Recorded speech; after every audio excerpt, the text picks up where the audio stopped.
ये आदमी अपनी वाइफ को एक सुनसान पहाड़ पर ले गया और बेटे ने तो हद ही कर दी। उसने अपनी माँ का फोन भी फेंक दिया ताकि उसका बाहरी दुनिया से कोई कांटेक्ट न रहे। बाप बेटे ने ऐसा इसलिए किया ताकि वो औरत अपनी गलतियों पर अच्छे से सोचे। 3 महीने ऐसे ही निकल गए। फिर आदमी अपने बेटे के साथ उसे लेने आया, लेकिन उन्होंने देखा कि औरत जमीन से सूखी घास तोड़कर चबा रही थी। आदमी के मन में हल्का सा गिल्ट आया, लेकिन उसने तुरंत ऐसा दिखावा किया जैसे उसे कुछ फील ही नहीं हो रहा हो। उसने अपनी वाइफ को एक किडनी डोनेशन एग्रीमेंट पकड़ाया, जिसमें लिखा था कि उसे अपनी फॉस्टर सिस्टर को एक किडनी देनी है, क्योंकि वो फॉस्टर सिस्टर असल में आदमी की फर्स्ट लव थी। बेटा तक भी कहने लगा कि एक किडनी देने से कोई मरता थोड़ी है। उन्हें क्या पता था कि औरत पहले ही अपने हस्बैंड को एक किडनी दे चुकी थी। अब उसके पास सिर्फ एक ही किडनी बची थी। हस्बैंड को आज तक यही लगता था कि वो किडनी उसे उसकी फोस्टर सिस्टर ने दी। औरत जानती थी कि अगर उसने अब किडनी दी तो वो ज्यादा दिन जिंदा नहीं रह पाएगी। फिर भी उसने डोनेशन एग्रीमेंट साइन कर दिया। जब उसने अपने हस्बैंड को जाते देखा तो उसने फैसला किया कि अब वो सिस्टम एक्टिवेट करेगी, क्योंकि 7 साल की शादी में न उसे कभी अपने हस्बैंड का ट्रस्ट मिला, न कोई बड़ा शादी समारोह, और न ही उसके साथ कोई फैमिली फोटो खिंचवाई गई। 3 महीने पहले तक उसने सिस्टम बाइंड नहीं किया था, लेकिन अब वो पूरी तरह तैयार थी। जब मिशन शुरू होता है तो उसके सारे पुराने रिश्ते, पैसा और पहचान सिस्टम से डिस्कनेक्ट हो जाते हैं। सब कुछ नया होता है। ऑपरेशन के बाद अपनी वाइफ की किडनी डोनेशन की भरपाई करने के लिए हस्बैंड ने वादा किया कि वो उसके लिए ग्रैंड वेडिंग करेगा, लेकिन अब औरत को कोई फर्क नहीं पड़ता था। उसने सिर्फ एक डिमांड रखी कि हस्बैंड अपने लॉ फर्म का पूरा बिजनेस उसके नाम कर दे। पर उसे क्या पता था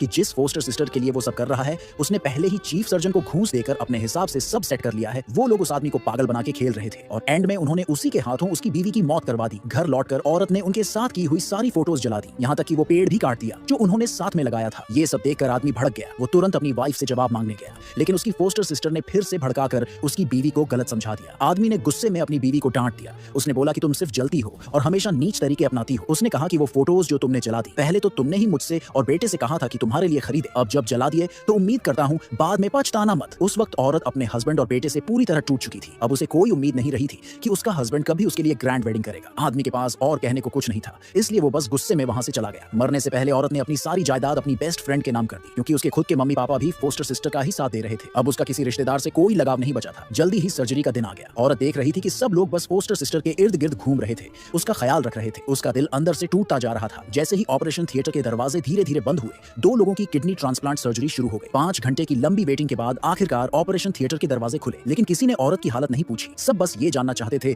कि फोस्टर सिस्टर कैसी है। डॉक्टर ने बताया कि फोस्टर सिस्टर की सर्जरी बहुत सक्सेसफुल रही, लेकिन औरत के केस में थोड़ी सी कॉम्प्लिकेशन थी। फिर भी उसके मम्मी पापा को कोई फर्क नहीं पड़ा। वो बस खुश थे कि उनकी फोस्टर डॉटर सही सलामत है। ये सुनकर डॉक्टर भी चुप हो गया और सीधा वहां से चला गया। थोड़ी देर बाद फोस्टर सिस्टर को स्ट्रेचर पर वार्ड में ले जाया गया। सब लोग उसके चारों तरफ इकट्ठा हो गए। जैसे ही आदमी वहां से निकलने लगा, एक नर्स दौड़ती हुई आई और उसे रोका, लेकिन उसने कहा अब उस औरत से मेरा कोई लेना देना नहीं है। पर उसे क्या पता था कि नर्स के हाथ में उसकी वाइफ का डेथ सर्टिफिकेट था। वापस वार्ड में फोस्टर सिस्टर ने ड्रामा शुरू कर दिया। वो अचानक जोर से चीख कर उठ बैठी। आदमी परेशान होकर पूछने लगा क्या हुआ। फोस्टर सिस्टर ने कहा कि उसने सपना देखा कि औरत ने उसे चाकू मार दिया। फिर उसने कहा कि औरत उसकी मेडिसिन में कुछ मिलाने की कोशिश कर रही